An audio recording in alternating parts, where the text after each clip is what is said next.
Hello, Mr. Deepak. Welcome to Oddballs and Outcasts. And thank you for making it here. And I'm sorry for making it late. No, that's all right. Glad to be here. Yeah. And delays happen. We live in a country which we should expect these things. Yeah. Absolutely. And, you were just talking before we went on air about Manohar Parrikar. So can you Right. just explain a background about your association with him and the work you've done? More than association, it's just a meeting that we had in Pune. This is maybe a year or two before he unfortunately passed away. So there's this garbage dump in Pune. It's in the heart of the city. It's a garbage dump that is managed by the cantonment. About 35 acres of land that they have in Hadapsar Industrial Estate, which have been used traditionally for dumping garbage. Dumping garbage was the only way known earlier. Now, although there are a lot more processes available, you can actually process garbage, but they've been continuing in that manner, which is why they needed that kind of land. So that land is used for dumping the garbage, which is brought from the cantonment area in Pune. And it's bang in the middle of our industrial estate. So we've been fighting. We've in fact had a high court case, which about 8 years back, 9 years back, ruled in the favor that the garbage depot can be moved or should be moved. Yeah. It's based on a tenuous lease, the documents of which are not available. But then these are all, British period leases. So that's what they've been, the basis of the claim on the land is that lease. And they refused to move from there. They said that they're going to also try some vermiculture or some other project similar, but they've not done anything about it. And our petitions have fallen on deaf ears. So when Manohar Parrikar had come to Pune as a defense minister way back, I think 2015, something like that. I was in the association, Hadapsar Industries Association. So we had sought, that he meets us. He was good enough to come to the garbage depot. So he came to the garbage depot to physically verify what happened. He had a lot of questions, for us were quite impressive. That his involvement with garbage and how it should be processed, etc., was quite good. His knowledge on the inner workings of the defense ministry and the army was also very good. Meaning he was up to speed. He knew what he was talking about. So then he asked us to get in touch with him. A couple of emails were exchanged. He got us in touch with another person who could probably help us solve this matter. But by then he was moved out. He became the chief minister of Goa, and I think within a year of that he passed away. So that thing came to a standstill. The garbage depot still stands there today. So where are we currently with the garbage depot? Are there any process of it moving away? Where do we stand right now? So what happens with garbage, unfortunately, is it's under the it's under the government. So this is cantonment. So it's cantonment being army, being central. Otherwise, garbage is a state subject. It's the state government. Yeah. But the state government and the central government have this relationship where each cannot dictate to the other. So I think I don't know what kind of view the courts take of this, but the High Court did say that yes, the garbage depot can be moved. In fact, later on, it is given a recommendation that we could probably involve the town planning authority. And we went across to the town planning authority. Town planning authority took their time in sending someone over to check whether there is a vermiculture project really functioning there. We could very easily show that the vermiculture project at that point cannot handle more than, I think, about 5 tons or 6 tons of garbage, whereas they get about 1.5 tons per day. Okay. So, again, it's so ironic. The corporation in those days, I'm not too sure what's the current figures, but the corporation those days used to get about 16 tons of garbage a day. And they had a small, you could verify, you could see these for yourselves, it's right behind Patrickstown. So they had about 2.5 acres of land on which they used to, just transfer the garbage, the wet garbage, dry garbage, separate, and transfer it to another dumping yard outside the city.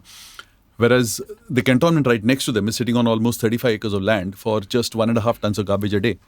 So that's land not being used for the purposes where it should be used. Yeah. And that was something which we were trying to get across to them. But yeah, so we've got a case going. We still have an appeal. We still have a petition before the town planning authorities, but nothing's happening. So what does the petition include? Like, is it an alternate location for this? What all is involved in that? Yeah, we in fact went up to the Pollution Control Board as well, and even they were a little chary of the entire thing. They said, "Well, where is the alternate where can you provide an alternate land? And if we talked about alternate land, because cantonment does have a lot of land which is vacant, their point, and it's to an extent valid, is that the trucks will have to travel so many more kilometers, and that itself leads to more pollution. So, it's. But surely it's not as much as how much the pollution is being caused now, exactly, right? Exactly. And not just that, if it is processed in a proper manner, they probably don't need more than 10 acres of land. There's 25 acres which can be freed up, which you can make a garden out of. That much better for for the environment, for kids, because that area is becoming, it's the route which you take from Patrickstown if you go to Magarpatta. Yeah. So if you ever cross the there's a railway track there. If you ever cross the railway track, on both sides of the railway track for almost 200 meters is this garbage dump. Okay. And you can smell it out. You can smell it out. And it's a residential area, so I'm sure people might be affected by it as well. Yeah. Immediate surroundings are industrial estate, which is, there's a new building, there's a new construction coming up there, Dosti. Okay. So they have land which they're coming up with a project which is not more than half a kilometer away. And yeah, I live in Sopan Bagh, which is about 3 kilometers as the crow flies from that point. And we know the stench it can raise during winters when the air gets a little denser.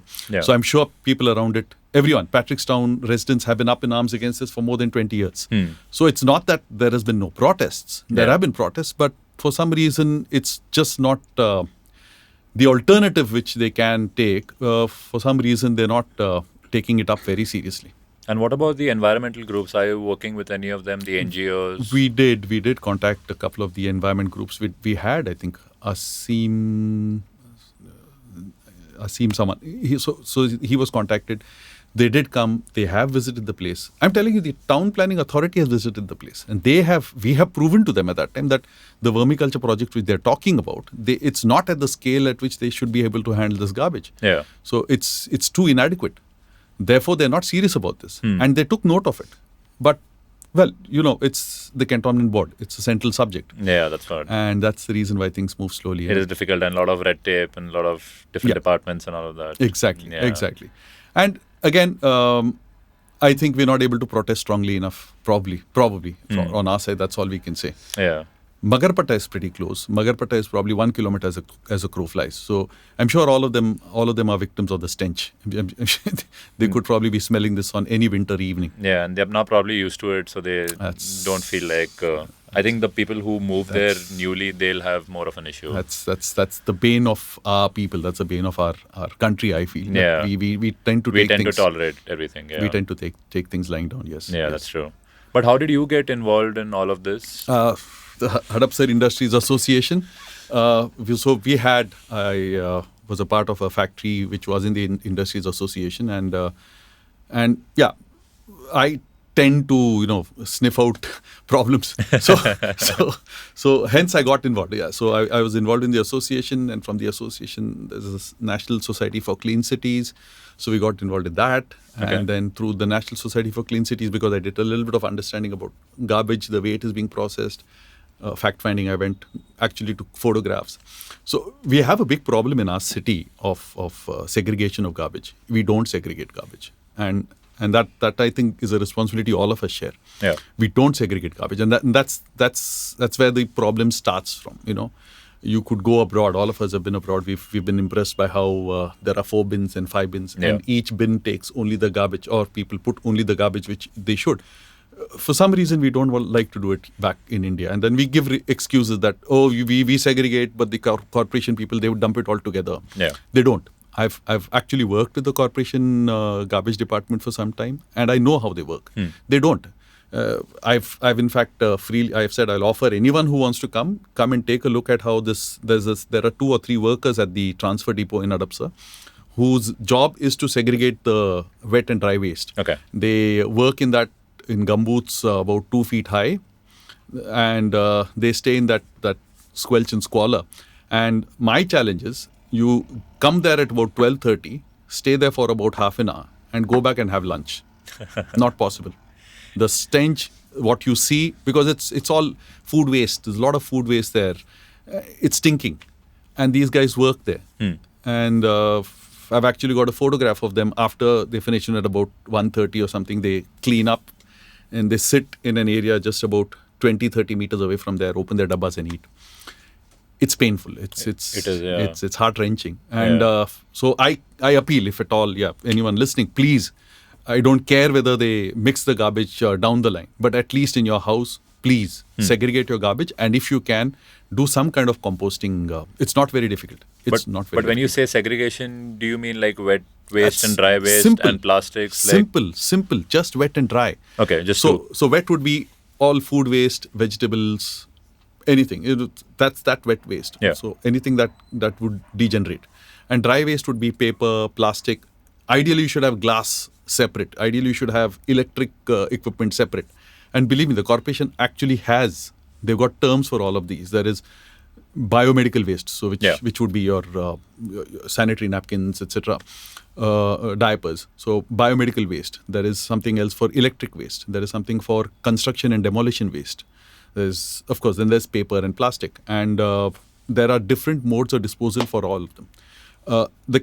I was impressed. The corporation actually goes by picking up coconuts from tender coconut sellers. They've actually got a list of tender coconut sellers, and they pick. How do you think that tender coconuts are not littered in our garbage bins?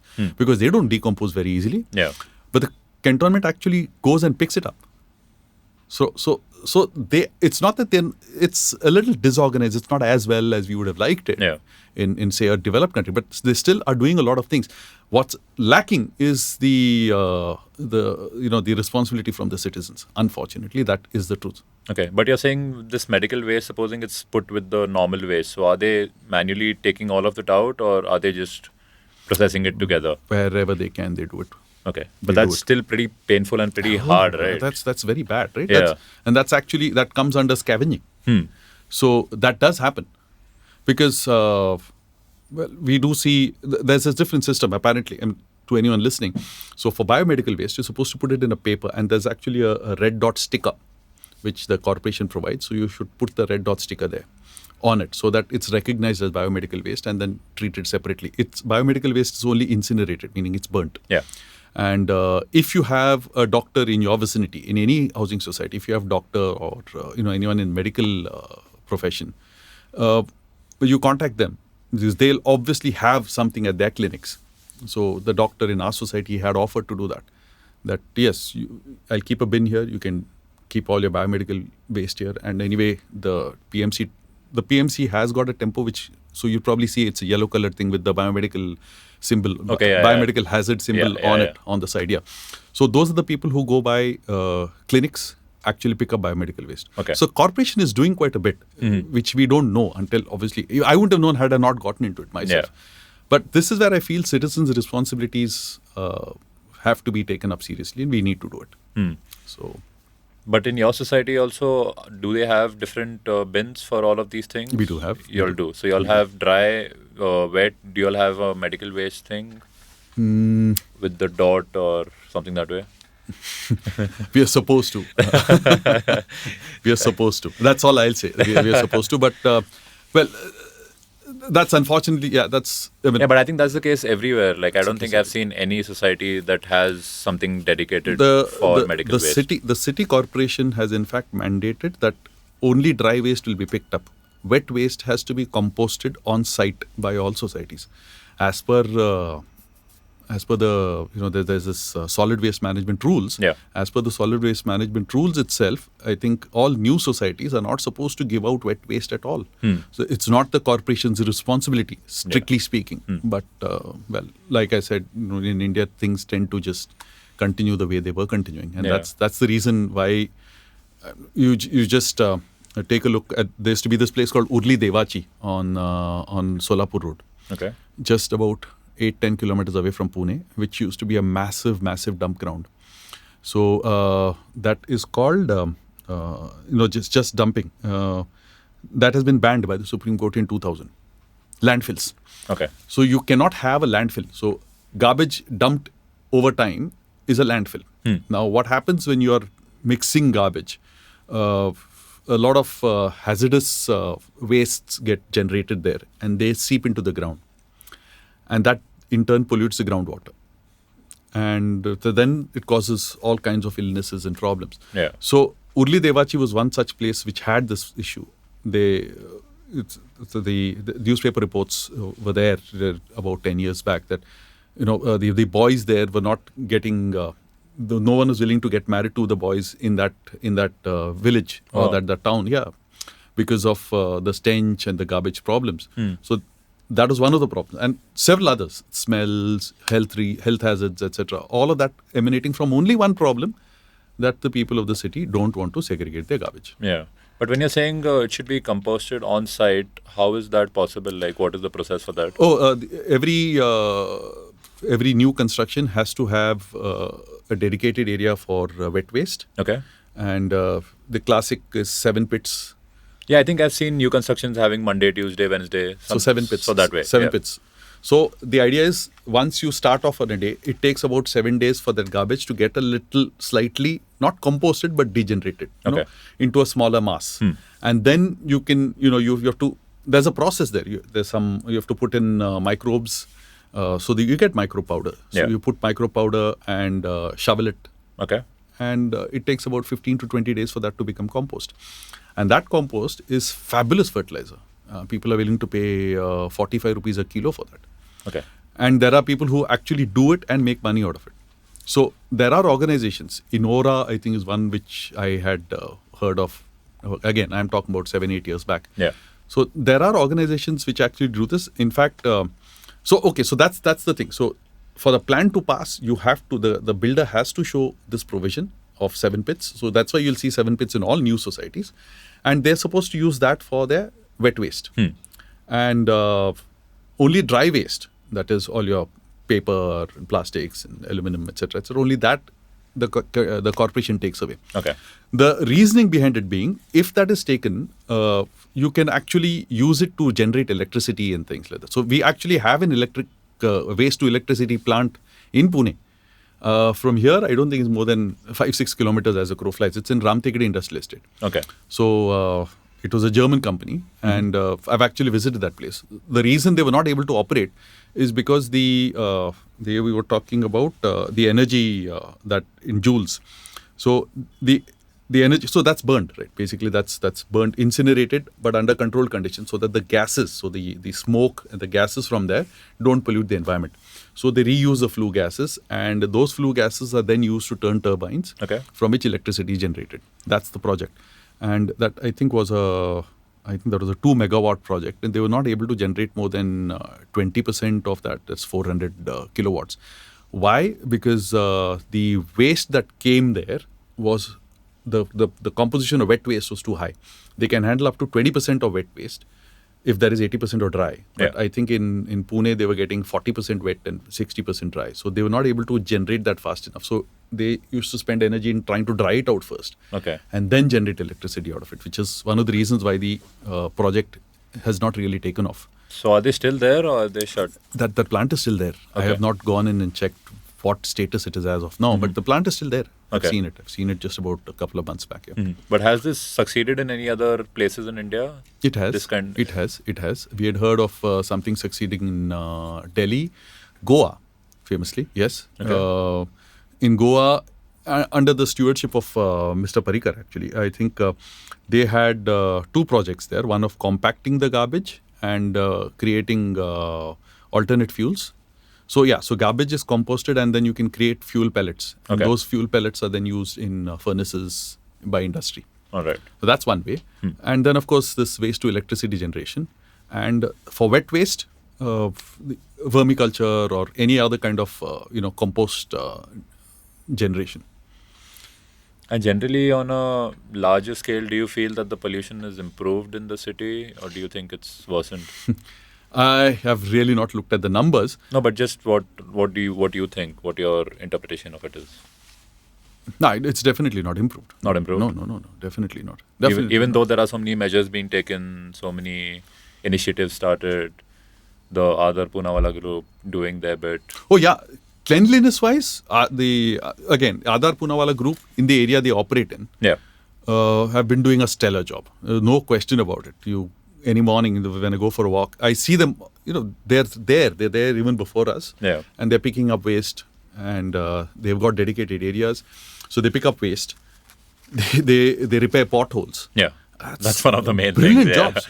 And it just takes a vision of one person saying, no, this stops here and I will do whatever. I take responsibility. Yeah. And he's been doing it. So people waited and watched how long is he going to do. It's 10 years and running. So I think that's brilliant. Okay, so the question was, in spite of all those initiatives, has the pollution level decreased? I would say air pollution, I don't think so, because there's still as many vehicles on the road. In fact, a lot more than before. I mean, you're getting delayed is a prime example of vehicles on the road, right? Yeah. So even I came in from Prabhat Road. So I too was, I think, 10 minutes later than I had expected to be. So, and a reason for that is, again, now we get into a lot of these problems, but yeah, public transport in Pune, I think one of the worst cities for public transport. Yeah. Now the metro's come, so let's see how that helps. So the metro just started, Yeah. so we hope it catches on. But again, public transport, what prevents the, again, corporation, PCMC, so to speak. So it's not till, I've not used a corporation bus for 25 years or 30 years. I didn't know what condition it is. And I was surprised when a relative had come over who had stayed with us for 3 months. And that's when I looked at the PCMC. Their buses don't run on schedule. And they're not willing to let you know the schedule. So when you have to catch a bus from, say where are we now? Salunke Vihar. So if I have to catch a bus from Salunke Vihar to, say, Deccan Gymkhana, and there would be 3 designated buses.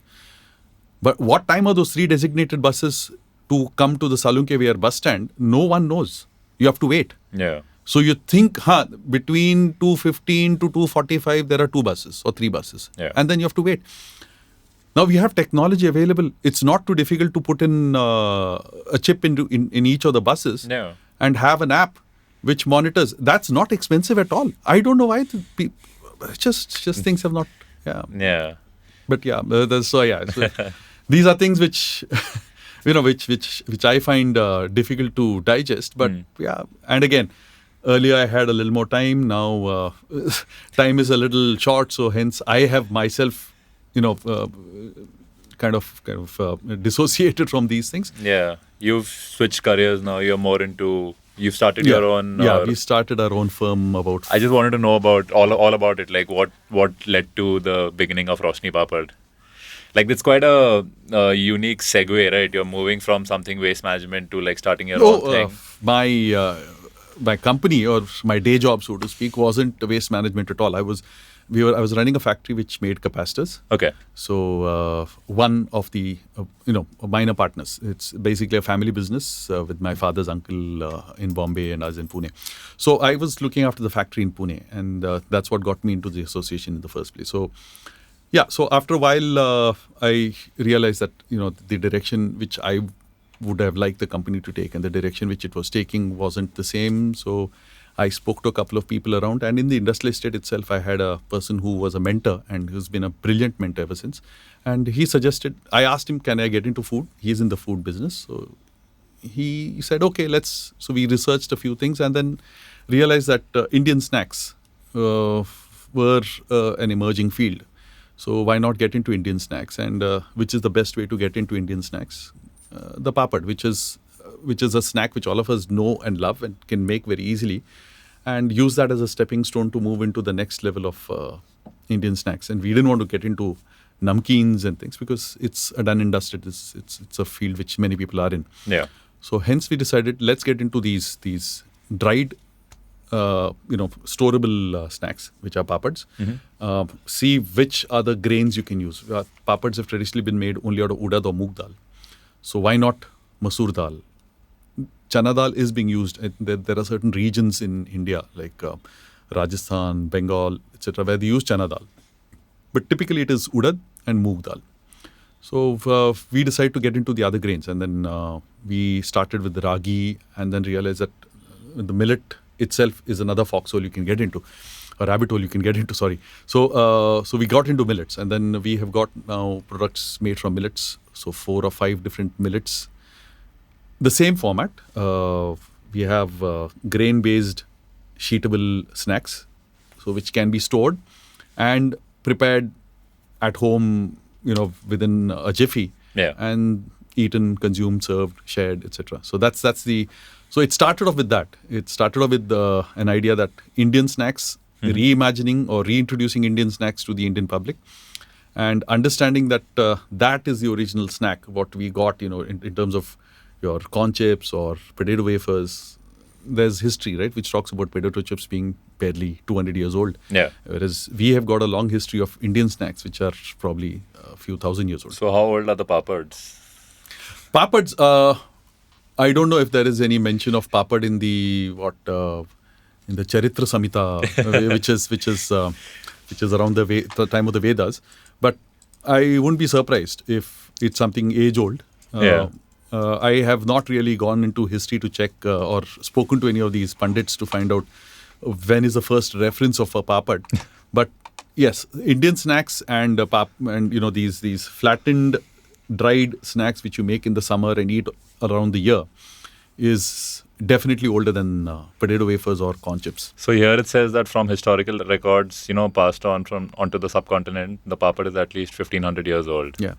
That's I wouldn't a be lot. surprised. That is a lot. That is a lot. That is a lot. And look, our tradition. So our traditional foods. When you look at lentils are traditional foods. Millet are traditional foods, and the best way to consume them is by cooking them, drying it, and storing it for later use. Yeah. And that's something which we have done traditionally. So that is the basis of all our snacks. So that you keep it aside. We have always been a country which is prone to spot droughts. There were a lot of drought periods because the way our rivers have traditionally flown. So, because to combat that, making stuff, storing it for consumption later is almost tradition. And I wouldn't be surprised if it's even more than 1500 years old. Yeah, it says at least 1500. At least 1500, So that's where they have the records. Correct. Before that, who knows what happened? No, so there are records. There is this, I think it's called Charaka Samhita, which is written by Charaka. And that's one of the documents that have survived. The problem with Indian history is we don't have documents that have survived. Yeah. So this is one of the documents that have survived. And Charaka was famous for being the the originator for Ayurveda or Ayurvedic formulations. So the Charaka Samhita has got a lot of references about food, what kinds of food were eaten at that time. And unfortunately, in this huge land, we have just that one document all of us go back to. Yeah. So there's so many more. And that's why I'm saying I wouldn't be surprised if it's a lot older than that, yeah. And what about your distribution? Where can people purchase it from? Oh, yeah. It's now available in a lot of the so-called A-class stores. So, your stores wherever there is self-service, where you take a trolley and go inside, like the Dorabji's and these other large format stores. So we're doing it, we're placing it there because we realized it's a very new concept. So we call them papad because traditionally they are technically papad. So we have bajra, jawar, ragi. We tried with the regular kirana stores, but we realized that people don't know about it well enough. So they'll go to the brands they are used to. People would generally go to the brands they're used to. And then you would generally pick up an udad or a moog or, one of those papads which you know of. Yeah. There's no reason to believe when you see it on the store shelf that this may be good for you. So we then have this system of promotion. So that's the route which we have chosen to take now. So we have people who go promote, we start a store off and then there are people who stand outside the store and promote the products. So customers who walk in would taste it and, well, we get feedback from them. So so that's one way of getting direct feedback from the customers, which I think is a keystone towards building any business. Absolutely. And we also are able to, promote the product and let them taste it and give them an idea as to these are the new kind of products that are available. So we have these papads made from 13 different grains, 13 different. So right from the 3 millets and rice and poha and varai being another kind of millet, sago, potato of course, and even quinoa, rajgira. We've got even black rice. We've got products made from black rice as well. So yeah, so that's what we have in the ready to cook category. And then over time, with interactions with customers, we realize that a lot of them want ready to eat products because nobody wants to take it home, and frying has become a bit of a dirty word today. People are scared of fried products, so they don't want to fry things at home. So pre-fried products. So we have a ready-to-eat brand. We launched 4 different products, interestingly called Grainstorm. So I've got some packs. I'll give you some samples at the end of it. Yeah, you can even show it to the camera if you have it around. No, it's in the car. It's in the car. Okay. I didn't think of it. Anyway, so we can always take a break and you can get it and come if you want to. sure. Okay, that'll be lovely. We can do that. Whenever. Yeah. Okay, you tell me whenever. Whenever. I think we'll just keep that as the last section. Okay, we'll do that. So yeah, so we have this. So it's called Grainstorm, and we've launched it in jawar, red lentil, which is masoor dal, beaten rice, poha, and sego and varai. Okay. So we launched 4 flavors as of now. We've got another 4 ready for launch in another few months. Just getting the packaging and other things ready. Yeah. So that's where I'm going with this company. Indian snacks, I wouldn't say healthy because I know what is healthy snacking. So I say sensible. It's definitely a better snack to have than a tortilla or any of the corn chips or your potato chips, definitely. Lower fat and a lot more going in terms of micronutrients, proteins, and even macronutrients. Yeah, because I was just going to come to that healthy aspect. Like a lot of people, they want to move to something healthy and they don't mind even paying more for that. Correct. So was that taken into consideration when you started something that way, that we'll give someone maybe not a completely healthy thing, but a healthier option? Yeah. Look, again, healthy... it's a subjective word. It's a subjective term, yes. Yeah. Now, when I say our chips are healthy because they contain 24% of fat only. So it is fried. So there is that bit of reluctance customers have. But then I explain it in a way that I say at any point in time, one serving, you'd probably take 10 or 15 chips. And these products are made from grains. So they have dietary fiber. And the minute you have dietary fiber in a product, when you eat it, it fills you up. Yeah. Unlike, say, potato chips, which has got very little dietary fiber, these have about 6 grams of dietary fiber. So when you eat these products, within 15 grams of the chip of eating, you feel pretty satiated. Okay. You feel happy. And you stop eating. So 15 chips, that's about 15, 18 grams of chips. So that you're taking about 3 to 4 grams of fat. That's not much. Your dietary allowance, actually, the recommended allowance, is about 50, 55 grams of fat per day. So this is just going to give you about 4 grams or 5 grams of fat. Okay. Which is not a very large amount. And it also gives you protein, it gives you dietary fiber, and because they are made from millets, it will give you a host of micronutrients as well, like magnesium, selenium, calcium, iron, etc. And what about the taste aspect, like how you enjoy a potato chips? Yeah. That's why I want to give you the samples. The proof of the pudding is always in the eating, my friend. Yeah. So we have been doing this routinely at exhibitions. So wherever there are exhibitions, consumer exhibitions, we take up a stall there and we promote these products, and the response has been fabulous. People are very happy with them. So generally they buy 3, 4, 5 packs at these exhibitions, and that's the reason why even with these promotions that we have taken, whichever stores we've opened up, those stores continue to stock our products, and it's moving. Okay. It's a slow process, but yeah. But what will you say is the best way you've advertised? Like, what is your best way you're reaching new people? Is it online? Is it these exhibitions? Right now, exhibitions, because for me, I'm looking at it as experiential. You need to experience the taste. Yeah, before you buy it. Yeah. So that's one way. I've been told online is better because you reach a larger audience. We are unfortunately the older generation, so we don't really understand how this online concepts work. We have seen around, looked around, we've tried, we have an Instagram page and things like that. Hardly 150, 200 followers. Maybe you'll get more after this now. Yeah. I don't know. Yeah, let's see. Yeah, so that speaks of the efficacy of the program as well, right? So, yeah, absolutely. Good consumer feedback for you too. What is the name of the Insta page? Grainstorm. Grainstorm. Okay. And Roshnee Papad. Roshnee Papad. Is there any underscore or anything, or is just Roshnee Papad? I think it's called Roshnee Papad Official. Okay. And Grainstorm is grainstorm.in. Yeah. Okay. So these are the two Grainstorm for the ready to eat. Probably the newer generation, the one that actually refers Instagram, would probably identify more with Grainstorm. Yeah. Although we got a larger variety with Roshnee. All right. And Amazon, do you all sell it on Amazon also? Oh, yeah. Roshnee Papads are sold on Amazon. Okay. Grainstorm, we are yet to work it out because they being lighter packs, the cost of transportation as of now is working out more than the cost of the product itself. Oh, okay. So we have to figure out a way to, the way you do it typically on Amazon would be to have larger packs. Yeah. So instead of a pack of 2, you have a pack of 10, which I am not too sure how that will work out. So that's the reason why I just put it on hold for now. Yeah.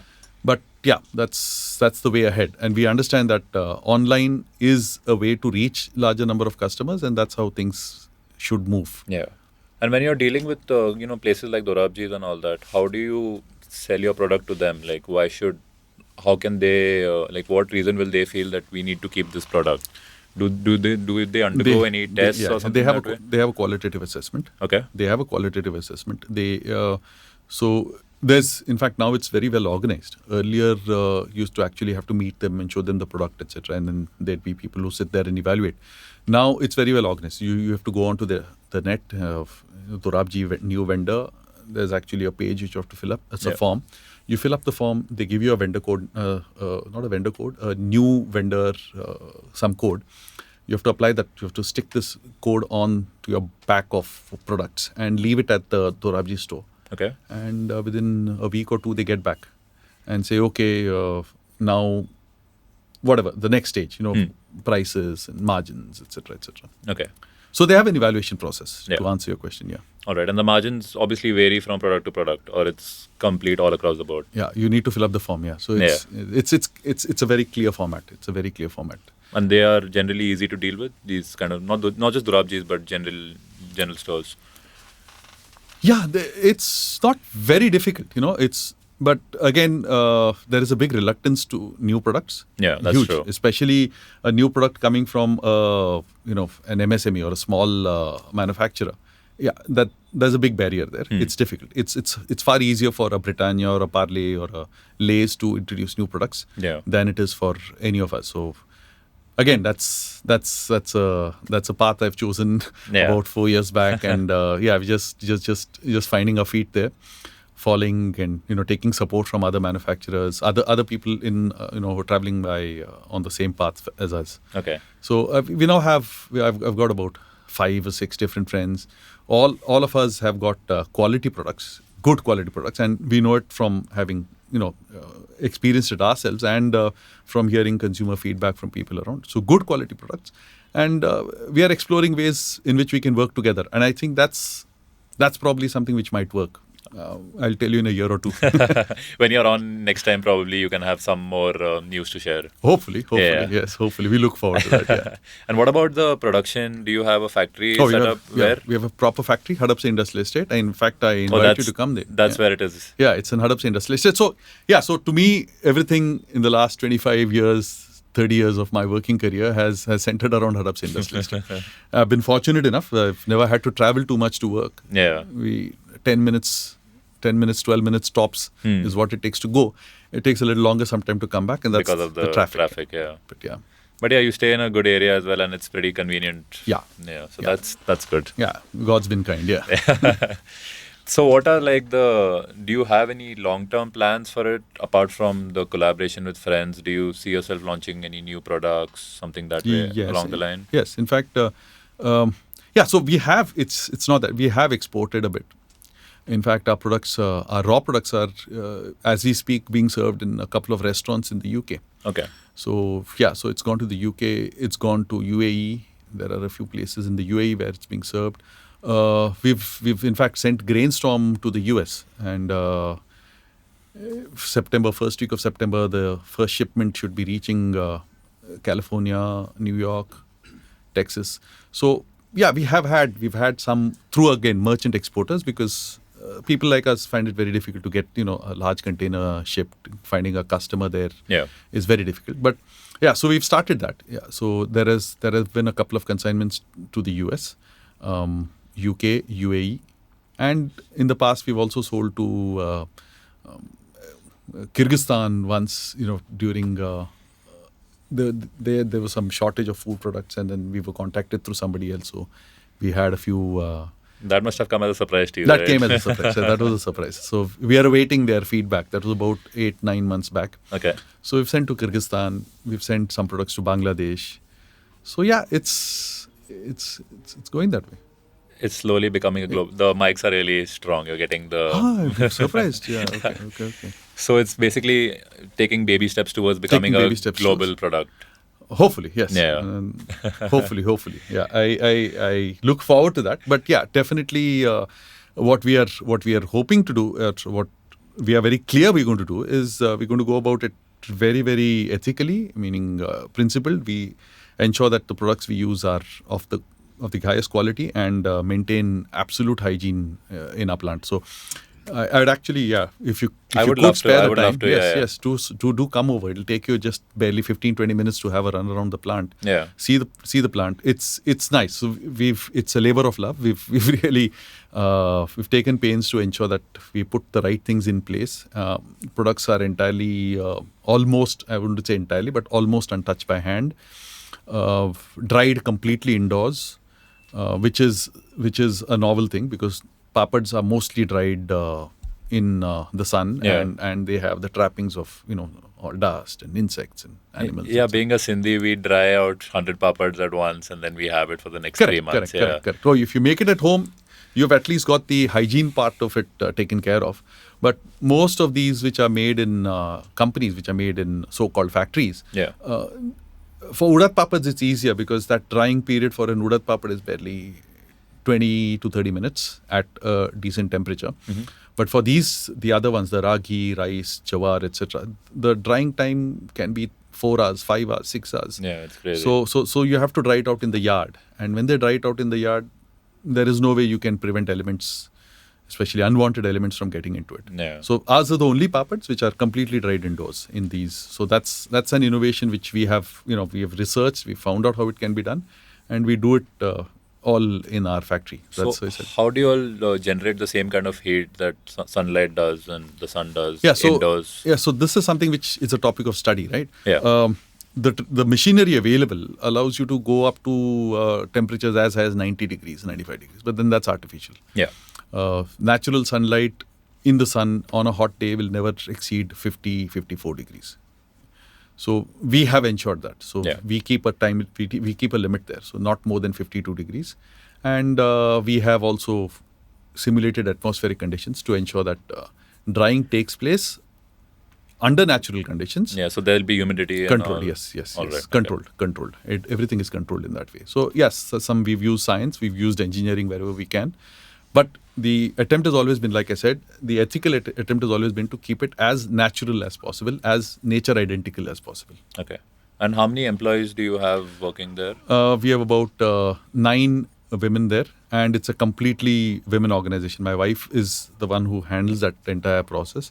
I'm the only male in the entire organization, the only non-woman. I would put it that way. I'm the odd man out. Actually, the odd man out. Yeah. And so I involved myself initially in the in the ideation and development process, but then they run the entire show. Okay. Food and women best left to themselves. They're very good with it. Yeah. And they're very sincere at their work. And since all of them they make food for their families at home, the sincerity with which they approach food and food processing is far superior to what you'll generally see with. I'm not putting men down, but yes. So the approach itself, and that's what sets it apart. And again, this we've learned from our mentor from GITS, Mr. Tejani from GITS. He's a mentor, so he's the person who's got us into this field, and he runs GITS, and GITS is also almost an all-women show. They've got some 600 women they employ. Even GITS is an all-women show. Yeah, 600 women. Not all women. They have men. Majority. Not majority. I would say about 95%. 95%. Okay. 95% women. So they have men in the technical areas, maintenance and machinery, etc. So that's where they have men. But otherwise, it's women. It's 500 to 600 women. Oh, okay. Because GITS also products are pretty good. I used to take those ready-to-eat products to the UK. Yes. And they're ready to eat. Again, it's a plant which is worth visiting. Extremely clean. Almost, they're fanatical about cleanliness. And that was what was told to us, that if you want to get into this, ensure that you're going to do this, because there are two ways to do it. Yeah. This is the right way. Everything else is wrong. You have to ensure that cleanliness is maintained, hygiene is maintained. So to the extent of training women about hygiene, and the women have come back saying that our houses are now a lot cleaner, yeah. and we understand the problems of poor hygiene far better now after having worked here. Yeah. And because where is the GITS set up? Hardapsa Industrialist. That is also there only? Almost diagonally opposite our factory. Yeah. Okay. So that is basically an area of all these big industries for food. So Praveen Masala is also in the same area. And so is Baker's Basket, if you know Baker's Basket. Baker's Basket has got their factory also there. There's also Haldiram's there now. Okay. Yeah. So that's the hub for food industry. Food industry, yeah. Unfortunately, I started off with the garbage depot, So all these industries are sadly operating within a kilometer of a garbage depot. But I'm sure even they wouldn't like it, right? If this thing is brought up again, you guys can still fight it. Yeah, we are fighting. Yeah. And we are fighting. We put money where our mouths are. We've actually filed cases in the High Court, spent lakhs of rupees through the association. But, nothing clear, nothing solid is coming out from the administration, and that's something we have to just probably just keep persevering. Yeah. And you also, before getting into the professional sphere of your life, you had a pretty interesting childhood as well. You've played at the Ranji level. No, not at the Ranji level. At the state level. No, not at the state level. At the zonal level. Yeah. At the zonal level, okay. And you've played with the who's who of Indian cricket. You've played with Rahul, Dravid, with Anil, Kumble. What was that experience like? Played with would be a bit of a stretch. So technically, if you played with them once, you have played with them. Yeah, played against, yes. So it just happened that I was playing my cricket in Karnataka between 1988 to 1991. And in those 3 years, that's when, if you followed cricket in the 90s, you would know. There was a time when when the Indian team had 6 players from Karnataka. Who all? So there was Dravid, Venkatesh Prasad, Srinath, Anil Kumble, Sunil Joshi. No, I don't know. There was a left arm spinner called Sunil Joshi. Okay. David Johnson. I think he's played 1 or 2 test matches. Fast bowler. There was another player called Dodda Ganesh, another pace bowler. So these people have all played for India in the 90s. Yeah. So I happened to play in Karnataka at that time. So I've seen almost all these players across the other side. So it's you hear stories about them. So when we'd heard of Anil Kumble as a new sensation, this was I think 88, 89. So the talk was he's a leg spinner. Yeah. But you have to play him as an in-swing bowler.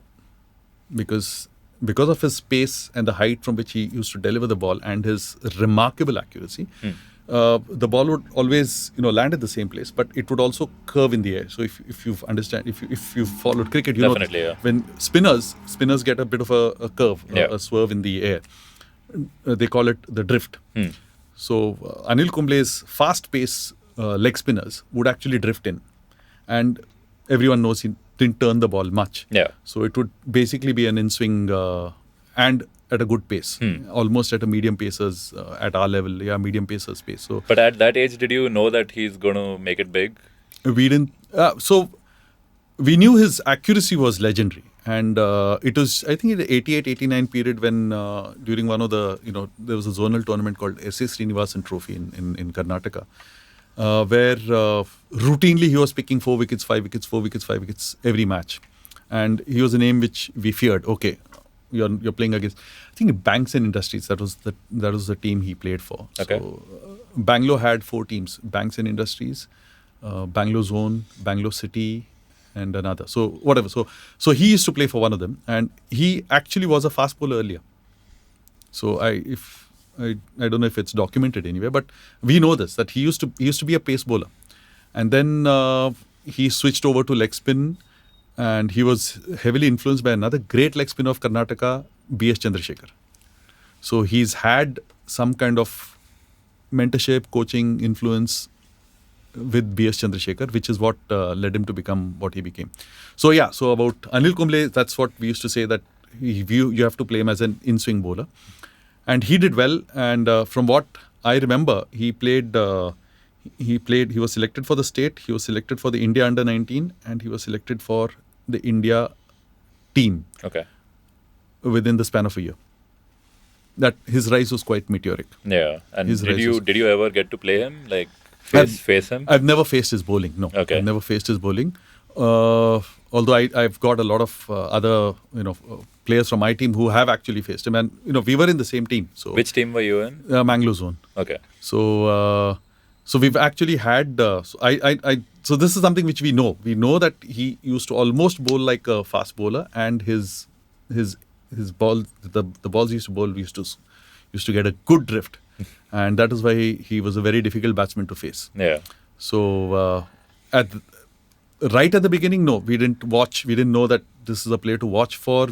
But we knew that he's going to go ahead. Definitely, he's going to play for state, was known. Yeah. But that he's going to become the great global phenomenon that he became later on was not something which... Like one of the best spin bowlers of all time, one of the greatest, captain of India. One of the greatest spin bowlers of all time, captain of India.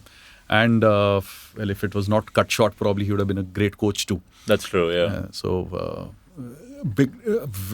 A disciplinarian and very humble, down-to-earth person. So we actually have spoken with him on the sidelines of the match, etc. We've talked. Yeah.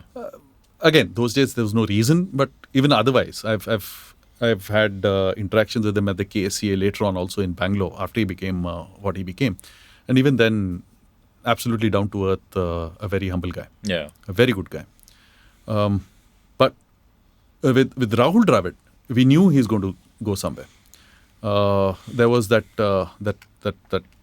passion that you could see in him. So he, during the same tournament, he had returned from the UK. He had gone with I think there was a team from Bangalore which went to UK to play cricket there, and he returned. This was in, I think, again, late 80s, 88, 89, I think. And he came back. He was a kid at that time, 15 or 16 years old. He used to keep wickets. So he was actually a wicket keeper. Yeah. He started off as a wicket keeper batsman. So he used to keep wickets. But when we watched him bat, when we played against him, we knew he's going to go somewhere. Like he always had that technique, that ability to play under pressure. The ability to play under pressure, and that doggedness, that I will be there, I will survive. The wall, the moniker he's earned for himself, very fitting. And that I don't know if I don't think we would have that would really be stretching it. I don't think we ever said that he's going to be named the wall or something, but we knew he's going to go somewhere. Yeah, because he was very sincere and he was very dedicated. So at that time, you would say he would have a higher ceiling than Kumble did in terms of playing level. Yes. So we were sure he's going to go somewhere. Kumble we knew, but a spin bowler who doesn't spin the ball. Yeah. That's kind of a difficult thing to call, a spin. So that's the reason why we didn't know how far Kumble will go. But it's his accuracy, the pace, the drift, and the mind. Yeah.